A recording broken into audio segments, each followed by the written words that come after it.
Okay, well, we're live in the Daily Mirror newsroom, as you can see from behind us. I'm talking to Simon Fox here about the new name change to Reach, and we're just going to go through a few questions that employees may have, see which ones you can answer for us. Yeah, of course, Graham. Okay, so for those who don't know, can you just tell us the thinking behind the name change?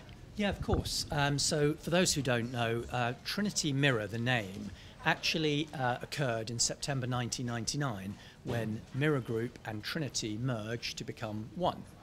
Now that was obviously a good name then, reflected the composition of the group at that time.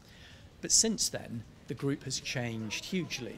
We've evolved, and most recently we've made a number of acquisitions, the Local World acquisition, and of course the Northern and Northern Shell acquisition. And so we felt that now was the time to have a name that reflects the composition of the group as it is now, not as it was in 1999. Okay, and again, for those who don't know, what was the thinking behind choosing Reach as that name? Well, we came up with lots of names, but we felt that Reach best described what we are and what we do. And we reach millions of people across our print and digital platforms. And we reach people's hearts, we reach their minds, we reach communities, towns, cities, villages. We reach out, we reach forwards. And so we just felt it was a name that described us really well. Okay. What other names were considered? There's normally lots of names before you settle on one.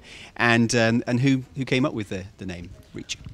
Well, there was a small group of us who were looking at the names, including Lloyd Embley, Group Editor-in-Chief, Zoe Harris and others. And we did have lots of names. So we had names that used letters from our brands. We quite liked MMXX. We had other names that describe the fact that we give the readers a full picture. You know, we see things from all angles. So we had 360 media. But at the end, you know, we all preferred Reach, and that's the name we chose. Okay. You'll be aware that there's been some scepticism, certainly on social media. It hasn't been universally, greeted by some.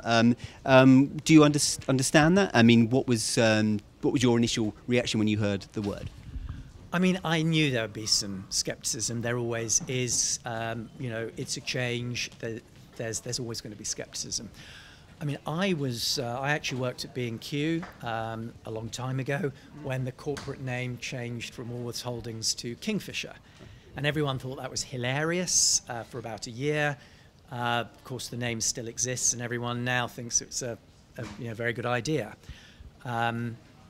There are names, name changes where, they have come in for much ridicule. So the Chicago Tribune became Tronk, and has been somewhat derided for that. So yeah, I knew there'd be a certain amount of skepticism, but I was quite reassured in a way. The other day, I don't know if you saw the Financial Times Lombard column, and there was an article that said, unlike other corporate rebrands that have come up with wholly meaningless compound words, our name is nowhere near as daft as perhaps it might have been. I took that as a compliment.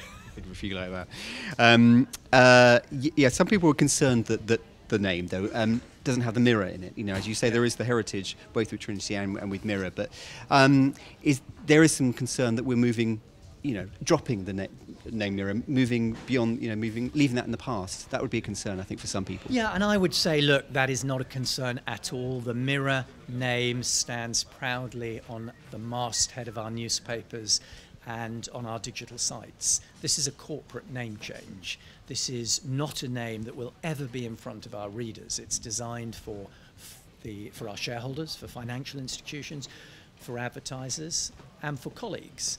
And I think, out of respect, perhaps for our new colleagues at the Express and Star, it's better to have a name that doesn't have any of our brands in the corporate name. However important the Mirror is, and it is incredibly important, I think having a name that's more inclusive, that doesn't exclude anybody, but also doesn't put one brand ahead of all the rest is quite important. Okay.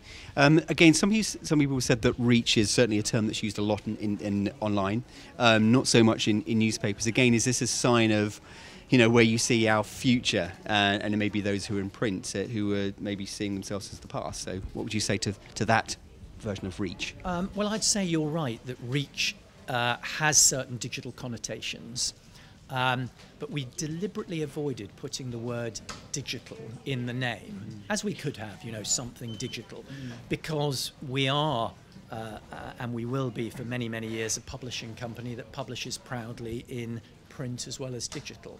And so I don't think you should see reach in any way as an intention of moving away from print.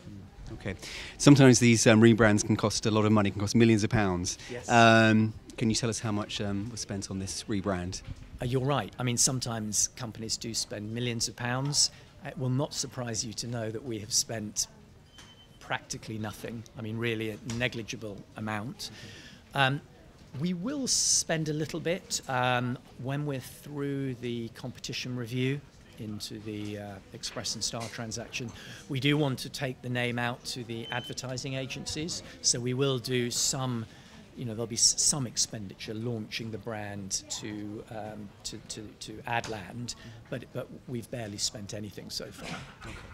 Okay, and just a few sort of how it will affect individuals and perhaps in the company. Will everyone's contracts of employment change? Will there be change to their contracts of employment? No, there are no changes at all to terms and conditions.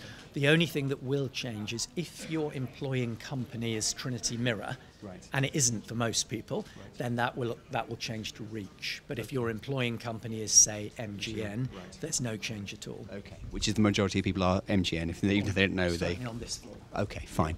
Okay, and and business cards. People are wondering whether they'll have to rip up the work. What they have to do with the old ones. Will they be giving out Reach business cards? So, only if the business card has Trinity Mirror on it. So that name doesn't exist anymore. So if your business card has Trinity Mirror on it, then yes, it needs to be replaced.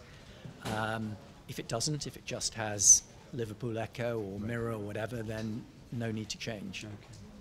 Okay. Well, thanks for your time today. So I suppose this is about a new chapter for the business. Is that what you'd sum up by saying? Something like that? Yeah, I do see this as a new chapter for the business. I think it's a very exciting moment. And I guess what I'm hoping is that our investors, our advertisers and colleagues use it as a moment to reevaluate us. We're more than two big publishing companies that came together in 1999. We're a very different organisation. We are Reach. It is what we are now. It's what we do, and it's an exciting new start. Okay. Well, thanks very much for your time. Thank you. Thanks.